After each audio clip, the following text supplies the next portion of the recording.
a man walked into Padre Pio's confessional at San Giovanni Rotondo. He was a successful business owner. He had built an empire.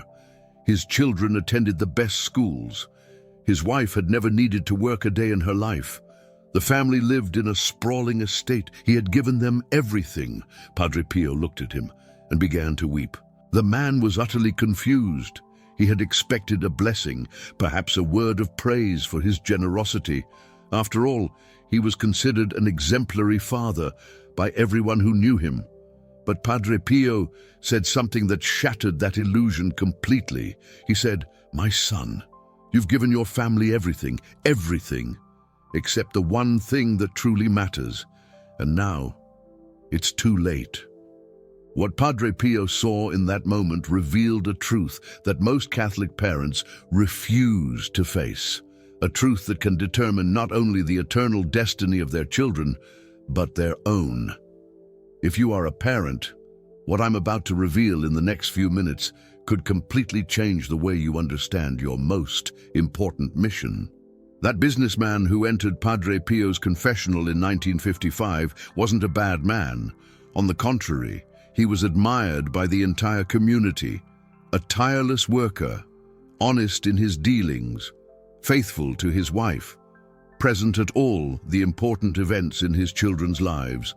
But there was something he had neglected throughout his life, something he considered less important than material success, something he always put off until later: his faith.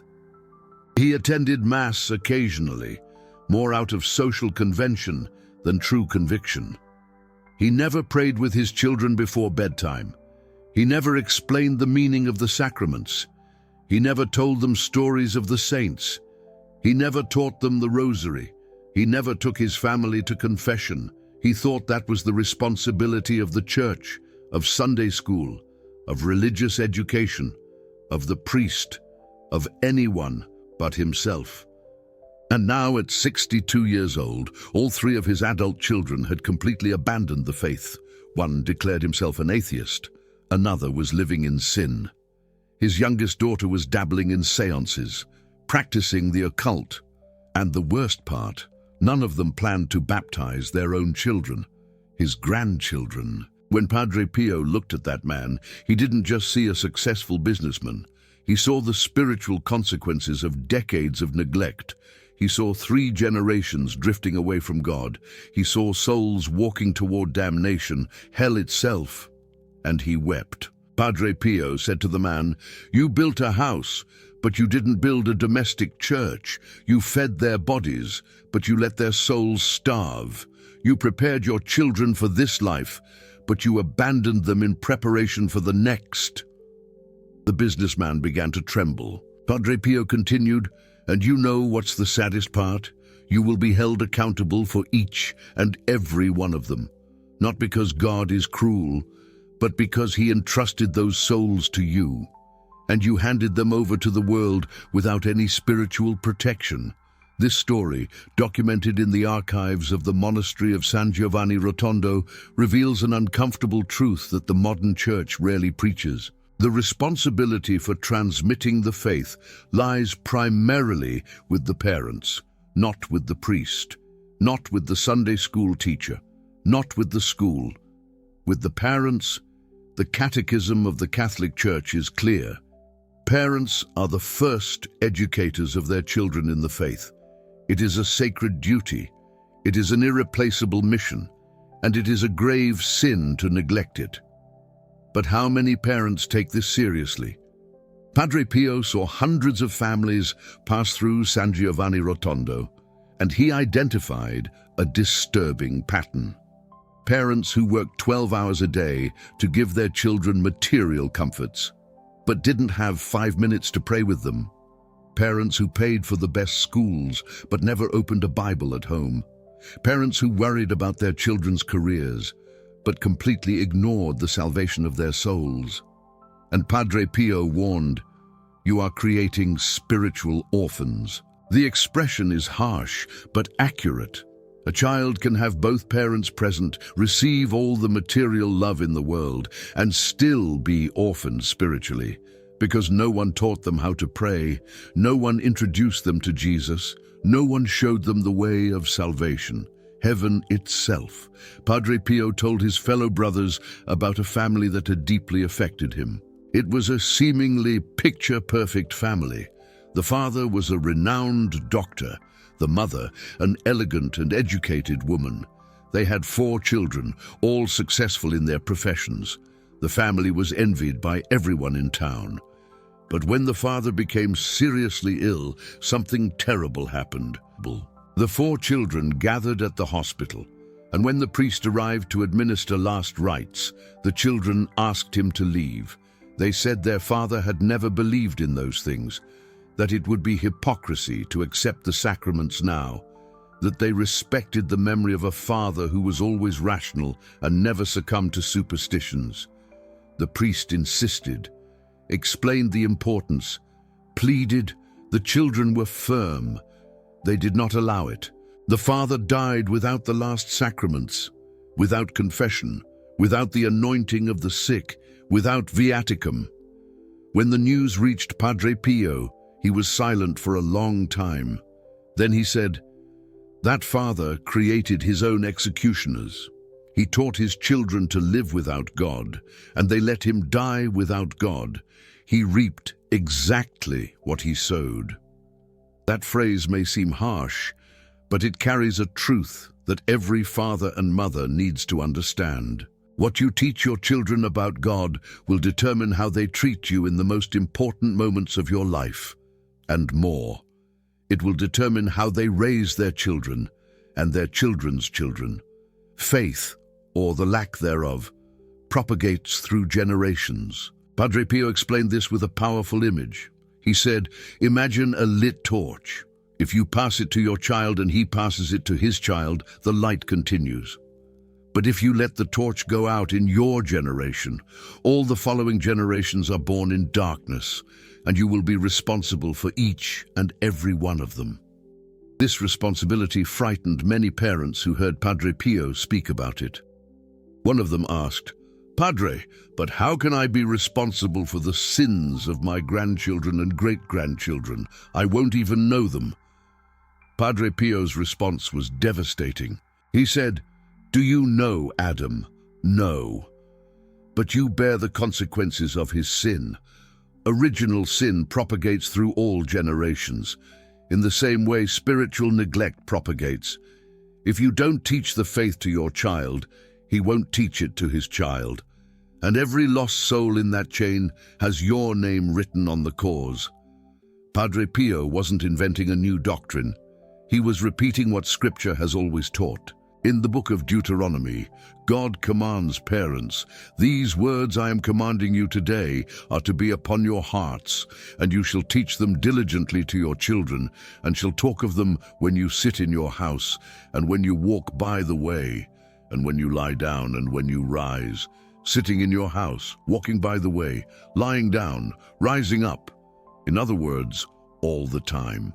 In all situations, faith cannot be compartmentalized. This cannot be left for Sunday. It cannot be delegated to someone else, but modern culture has convinced parents otherwise. It whispers, "Leave religion to the church. At home, focus on what really matters. Education, career, success, happiness. Let your children choose what to believe when they grow up." And millions of Catholic parents believed that lie. Padre Pio called this the greatest heresy of the 20th century, the idea that parents should be neutral regarding their children's faith, that they should present all options and let the children decide. He would say, "Do you let your child decide if they want to go to school, if they want to get vaccinated, if they want to eat their vegetables? No, because you know it's your duty to protect them and prepare them for life. Why then? Would you let them decide about eternity? Isn't their soul more important than their body?" This logic is irrefutable, but few parents apply it. Padre Pio saw the consequences every day in the confessional. Adults who had been baptized or so, but never learned to pray. Young people who made their first communion, but never returned to Mass. Elderly people preparing to die, but who didn't know the basics of the Catholic faith. And when he asked about their childhood, the answer was always the same. My parents never talked about religion at home. There was one case that Padre Pio told many times. Such was the impression it left on him. A woman in her 40s came to confession. She was in despair. She had discovered she had a terminal illness. And suddenly, the entire structure she had built in life crumbled. Money couldn't save her. Her career meant nothing anymore. Material possessions seemed ridiculous in the face of death. She wanted to prepare spiritually. She wanted to make peace with God, but there was a problem. She didn't know how.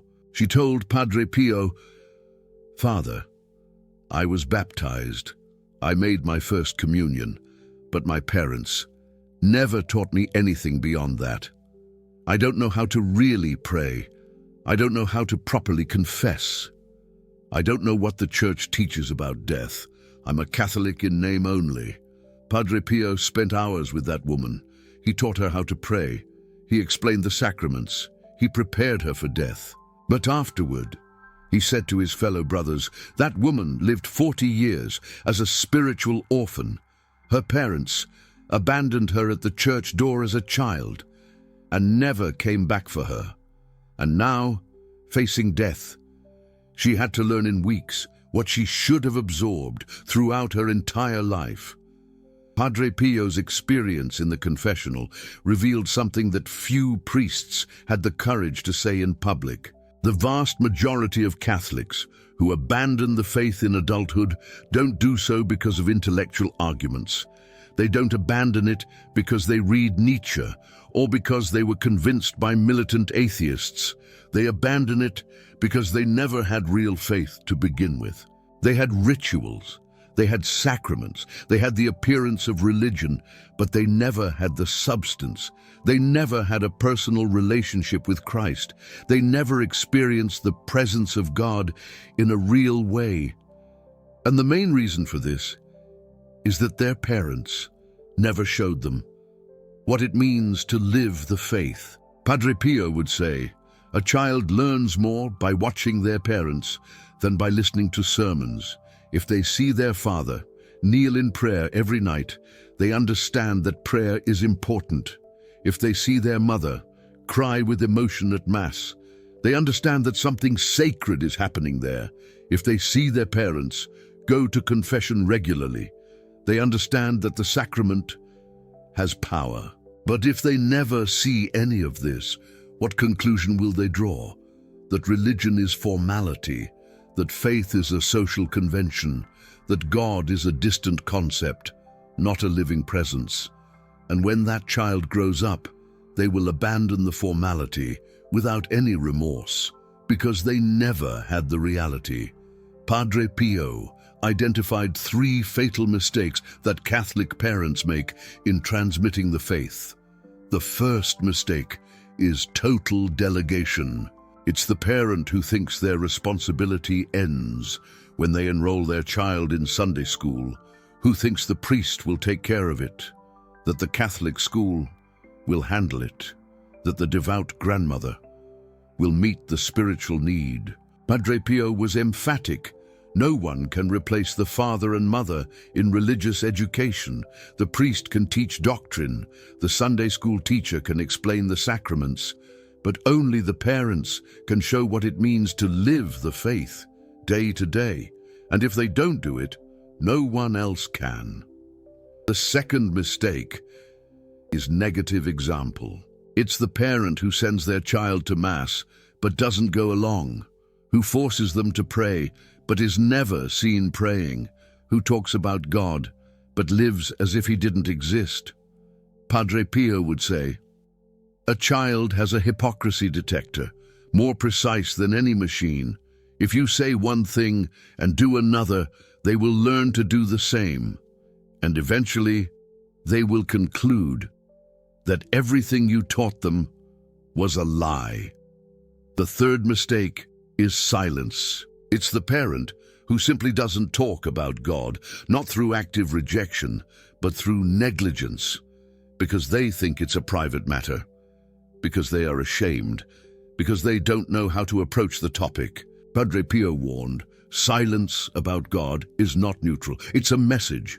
The child understands that if their parents don't talk about something, it's because it's not important. And so, without a word of rejection, the faith is suffocated by silence. These three mistakes, delegation, negative example, and silence, are responsible for the loss of millions of souls that could have been saved. And Padre Pio held the parents directly responsible. He told the story of a father who came to confession, crying. The man said, "Father, my 20-year-old son told me that he no longer believes in God, that religion is oppression, that the church is corrupt. What did I do wrong?" Padre Pio asked, "How many times did you pray with him when he was a child?" The man was silent. Padre Pio asked, "How many times did you explain why you believed in God?" Silence. Padre Pio asked, "How many times did you take him to confession with you?" Silence. Then Padre Pio said, "You didn't do anything wrong, because you didn't do anything, and doing nothing, in this case, is the worst possible mistake. You let your son grow up in a spiritual vacuum, and the vacuum was filled by the world." The father began to sob. Padre Pio, with compassion, said, "There is still hope. As long as your son breathes, there is hope. But now, you will have to do in months what you should have done in years, and it will be much more difficult." He instructed the father to begin a novena for his son's conversion, to offer daily sacrifices, to pray the rosary specifically for him, and above all, to ask for forgiveness. Padre Pio said, "Go to your son and ask for forgiveness for not fulfilling your mission. Don't discuss doctrine. Don't try to convince him with arguments. Just ask for forgiveness and let God work." The father followed the instructions. 3 years later, he returned to San Giovanni Rotondo, this time with his son by his side. The young man had returned to the church, not because of the arguments, but because he saw his father transformed. He saw his dad praying on his knees. He saw his dad weeping during Mass. He saw his dad truly living his faith for the very first time, and he wanted that for himself too. This story shows us that it's never too late, but it also shows how much suffering could have been avoided if the dad had fulfilled his mission from the start. Padre Pio had a supernatural insight on this issue. He literally saw the spiritual consequences of parental neglect. Once a group of pilgrims asked him what the biggest spiritual problem in the modern world was. Many expected him to talk about communism, or the loss of values, or secularization. Padre Pio's answer surprised everyone. He said, "The biggest spiritual problem in the modern world is parents who don't pray with their children. Because if parents did pray with their children, all the other crises would be resolved in one generation." That statement might seem simplistic, but it comes from someone who saw beyond the surface. Padre Pio understood that the family is the basic building block of society and the church. If the cell is sick, the whole body gets sick. If the cell is healthy, the whole body gets stronger. And the spiritual health of the family depends on one thing: prayer together. Padre Pio knew families who had lost everything materially, wars, sicknesses, tragedies, but who remained united and strong in faith. Their secret: they prayed together every day. And he knew families who had everything materially, wealth, health, success, but who were completely destroyed spiritually. The reason? They never prayed together. The difference wasn't in the external circumstances. It was in the presence or absence of God at the center of the family. Padre Pio told another story that illustrates this perfectly. A widow came to San Giovanni Rotondo with her 5 children. Her husband had died in the war. She had no money. She lived with relatives as a guest. The children wore donated clothes. The material situation was desperate. But when Padre Pio looked at that family, he smiled. He said, "You are richer than 90% of the families who come through here." The woman was confused. She didn't understand how she could be considered rich. Padre Pio explained, "You pray with your children every night. I saw it. You pray together before bed, even when you don't have anything to eat, and that is worth more than all the gold in the world. Your children will grow up with faith, and faith will protect them from all the spiritual dangers that wealth cannot prevent." That widow left San Giovanni Rotondo with a certainty. She was doing the right thing. Years later, the 5 children of that woman became exemplary adults. 3 entered religious life, 2 got married and formed equally devout families. None abandoned the faith, none got lost to the world. Material poverty didn't destroy that family. On the contrary, praying together shielded them against all the temptations that wealth often brings. Padre Pio used this example to show that passing on the faith doesn't depend on resources. It depends on will. It depends on priority. It depends on understanding what really matters. He would say, "Don't tell me you don't have time to pray with your children. If you have time to work, you have time to pray. If you have time to watch TV, you have time to pray. If you have time for your distractions, you have time to pray. The issue isn't time, it's priority." That sentence cut excuses off at the root. Padre Pio knew human nature. He knew that people always find time for what they consider important. And if they didn't pray with their children, it was because they didn't consider it important. And if they didn't consider it important, it was because they didn't understand the consequences. That's why he was so emphatic. That's why he repeated it so often. That's why he sometimes seemed harsh. He wanted parents to wake up before it was too late. Padre Pio left specific guidelines for parents who wanted to fulfill their mission correctly. The first guideline was about family prayer. He said, "A family that prays together stays together. It's not just a pretty slogan, it's a proven spiritual truth. When parents kneel with their children to pray, they are doing something that no speech can replace. They are showing that God is real, that faith is serious, that prayer has power." Padre Pio recommended that the family pray at least 1 decade of the rosary together every night. It didn't need to be the whole rosary, but it needed to be constant, every day. Without exception, he explained, "The devil trembles when he sees a family gathered in prayer, because he knows that those children are being shielded, that those souls are being formed, that his influence is being neutralized." The second guideline was about example. Padre Pio recounted that once a father came to ask for advice on how to get his children to pray. The priest asked, "And you, do you pray?" The man admitted that he didn't have the habit. Padre Pio said, "Then you start. Don't say anything to your children.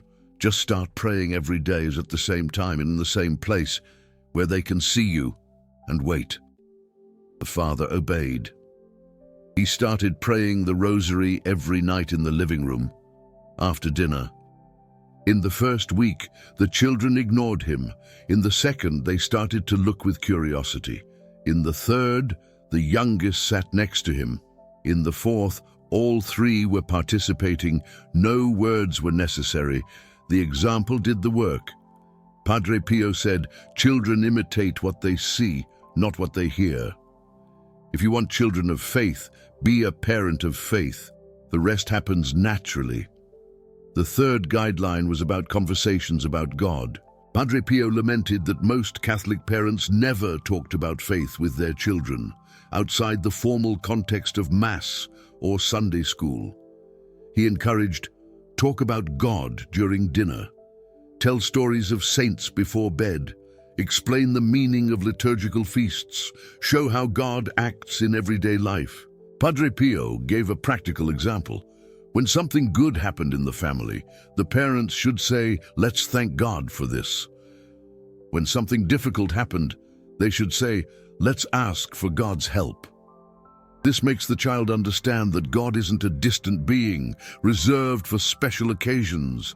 He is a constant presence, a companion in all moments. And when that understanding is absorbed in childhood, it remains forever. The fourth guideline was about confession. Padre Pio was emphatic. Take your children to confession regularly, and you go too. Don't send them. Go with them. He explained that many children developed fear or aversion to confession because their parents never showed that it was something normal, healthy, and liberating. Padre Pio suggested that the parents confess first, with the children waiting outside. Then, the children would confess, and on the way out, the entire family would thank God for the grace received. That transforms confession from a dreaded chore into a welcomed encounter with God's mercy. The fifth piece of guidance focused on the Eucharist. Padre Pio dedicated his life to the Mass. His Masses would last for hours because he lived every moment of the sacrifice intensely, and he wanted parents to pass on that reverence to their children. He cautioned, never bring your children to Mass simply to fulfill an obligation. If you're at Mass constantly checking your watch, your children will learn that Mass is something to be endured, not celebrated. Instead, Padre Pio recommended that parents prepare their children before Mass, explain what's going to happen, show them the importance of each part, and after Mass, talk about what they experienced. He said, the Eucharist is the most precious treasure of the Church. If you treat it as routine, your children will treat it as disposable, and when they grow up, they'll discard it. These 5 guidelines, family prayer, leading by example, conversations about God, confession, and the Eucharist, formed what Padre Pio called the minimum program of Catholic education in the home. He emphasized, this isn't an option, it's an obligation. Parents who neglect these practices are sinning through omission, and the sin of omission is as serious as the sin of action. Now, before I finish, I need to speak directly to you. If you're a mom or dad, do an honest self-examination. Do you pray with your children regularly? I'm not asking if you tell them to pray. I'm asking if you pray along with them. Do your children see you living your faith? Not just talking about it, but living it and praying, going to confession, participating in Mass with devotion. Do you talk about God at home? Not just in formal moments, but in everyday life, in joys and in difficulties. Do you take your children to confession? And do you go with them, setting an example? Do you show reverence for the Eucharist? Or do you treat Mass as just another weekly chore? If you answered no to any of these questions, you're failing in your most important mission. I'm not saying this to condemn you, I'm saying it to wake you up, because there's still time. Padre Pio said, the greatest miracle a parent can perform is the conversion of their own child. And that miracle begins with the conversion of the parent. If you recognize that you've failed, start changing today, tonight. Gather your family. It doesn't matter how old your kids are. They could be little ones or grown adults. Gather them and say, starting today, we're going to pray together. It'll be awkward at first. There might be resistance, maybe even some sarcastic comments. It doesn't matter. Persevere. Start with 1 decade of the Rosary, just 5 Hail Marys, 1 Our Father, and a Glory Be. It doesn't need to be long. It needs to be constant. And after the prayer, tell your children, I ask for your forgiveness for not having done this before. From now on, I'm going to fulfill my mission. Padre Pio guaranteed that this simple act has the power to change the spiritual destiny of entire families. Now, if you're watching this, and you're the child of parents who didn't pass on the faith, I want to speak specifically to you. You might feel resentment. You might wonder why your parents didn't do what they should have. You might even blame them for your own distance from God. But Padre Pio had a message for you, too. He said, your parents may have failed, but you're an adult now. The responsibility for your soul is yours. You can't use their neglect as an excuse for your own neglect. And more importantly, you can break the cycle.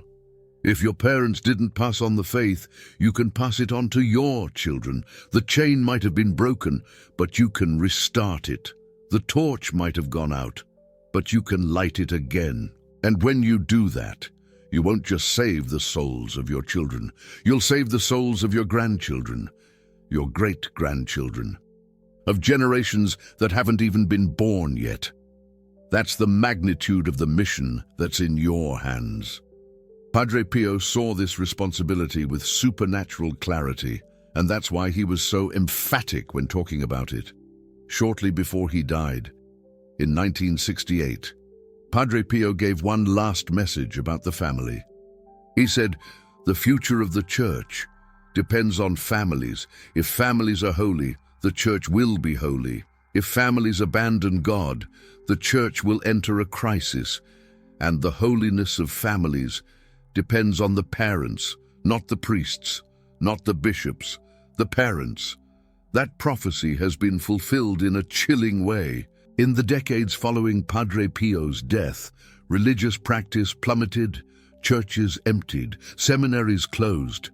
Faith became irrelevant to millions of baptized Catholics. Recent studies show that over 70% of young people raised in Catholic families abandoned the practice of the faith before the age of 25, 70%. And when you ask them why, the most common answer is, my parents never showed that faith was really important. It's not intellectual atheism, it's inherited indifference. The parents didn't transmit rejection, they transmitted emptiness. And emptiness is worse than rejection, because it doesn't even leave a wound to be healed. It just leaves absence. Padre Pio foresaw this. He saw the process happening in real time. Each family that passed through San Giovanni Rotondo was a sample of what was to come, and he warned tirelessly, but few listened. Those who did listen, however, reaped abundant rewards. Their families remained in the faith, their children became practicing Catholics, their grandchildren were baptized and educated in the Church. The difference between these two groups wasn't intelligence or wealth or circumstances, it was obedience. Obedience to what Padre Pio taught, obedience to what the Church has always taught, obedience to what God has commanded from the beginning. The parents who obeyed saved their families. The ones who ignored lost them. And the root of this crisis is in the families. Generations of parents who delegated, neglected, and silenced. And now we reap the bitter fruits of that sowing. But there's hope. The same force that can destroy can rebuild. If the neglect of parents caused the crisis, the faithfulness of parents can cause the rebirth. And that rebirth starts with you, today, in your home, with your family. If this content touched you in any way, if you recognized yourself in the failures described, or if you felt called to change, then you understand the value of what you just received. This kind of teaching about the responsibility of parents is rarely preached today. Many consider it politically incorrect. Many are afraid of offending. Many prefer more comfortable messages. But Padre Pio never sought comfort, he sought truth. And the truth sometimes hurts. But it's the pain that heals. The super thanks button down there is a way to support the continuation of this work. It's a way to say, these truths need to continue being proclaimed. It's a way to participate in the mission of restoring the Catholic faith in families.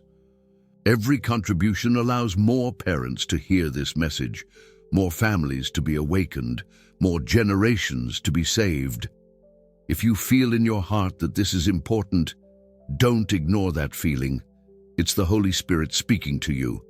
But regardless of financial support, what really matters is what you're going to do right now. Let me sum up the plan of action.